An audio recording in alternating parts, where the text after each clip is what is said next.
புட்டு புட்டு வைத்த மோடி, திணறி போன ஸ்டாலின். நேற்று ஸ்டாலினை வைத்துக் கொண்டு மோடி செய்த சம்பவம் தமிழக வரலாற்றில் பொன் எழுத்துக்களால் பொறிக்கப்பட வேண்டியது. நிகழ்ச்சி ஆரம்பிக்கும் போதே மக்களின் மோடி ஆதரவு கோஷம் காரணமாக அதிர்ந்து போயிருந்தாரு ஸ்டாலின். உடனே தன்னுடைய 200 ரூபாய் உடன்பிறப்புகளை ஏதாவது சொல்லி குஷிப்படுத்த வேண்டும் என்று வழக்கம் போல மழை வெள்ளத்தை பற்றி அரசியல் பேச நினைச்சாரு. தமிழ்நாட்டில் ஏற்பட்ட வெள்ள பாதிப்புகளை தேசிய பேரிடராக அறிவிக்க வேண்டும் என்றும் போதிய நிதி வழங்க வேண்டும் என்று மேடையிலேயே பிரதமர் முன்பு கோரிக்கை வைத்தார். உடனே உடன்பிறப்புகளும் பாத்தீங்களா, எங்க தலைவர் மேடையிலேயே மோடியை கேள்வி கேட்கிறார் என்று ஆறுதல் அடையும் வகையில் எழுதி கொண்டிருந்தாங்க.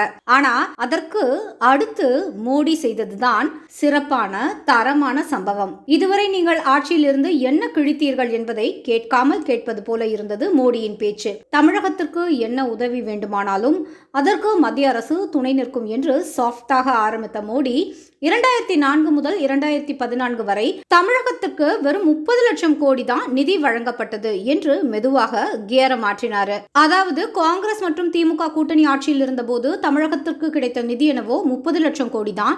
அதனால் சதா சர்வ காலமும் திமுக மத்திய அரசையும் பாஜகவையும் எதிர்த்து கொண்டிருந்தாலும் இதுவரை தமிழகத்திற்கு 120 லட்சம் கோடி நிதி உதவியாக அளிக்கப்பட்டிருக்கிறது என்று தன்னுடைய உரையில் கூறினார். வெறும் நிதியை வைத்து பேசினால் இந்த உடன்பிறப்புகளுக்கு புரியாது என்று ஒவ்வொரு திட்டமாக விலாவரியாக எடுத்து அடித்தார் மோடி. குறிப்பாக கடலோர மாவட்டங்களில் அமல்படுத்தப்பட்ட கட்டுமான திட்டங்களையும் விவசாய காப்புரிமை திட்டங்களையும் கடலோர மீனவர்களுக்கு விரிவுபடுத்தியதும் மோடி கூறிய போது எழுந்த மக்களின் ஆர்ப்பரிப்பு அடங்க சில மணி நேரங்கள் ஆனது. இதுவரை மோடி அமைதியாக இவர்களை கண்டுகொள்ளாமல் இருந்ததை இவர்கள் ஏதோ பயம் என்று நினைத்து ஆட்டம் போட்டுட்டாங்க. இப்போது மோடி இறங்கி அடிக்க ஆரம்பிச்சிருக்காரு. தெரித்து ஓட தயாராகுங்கள் உடன்பிறப்புகளே.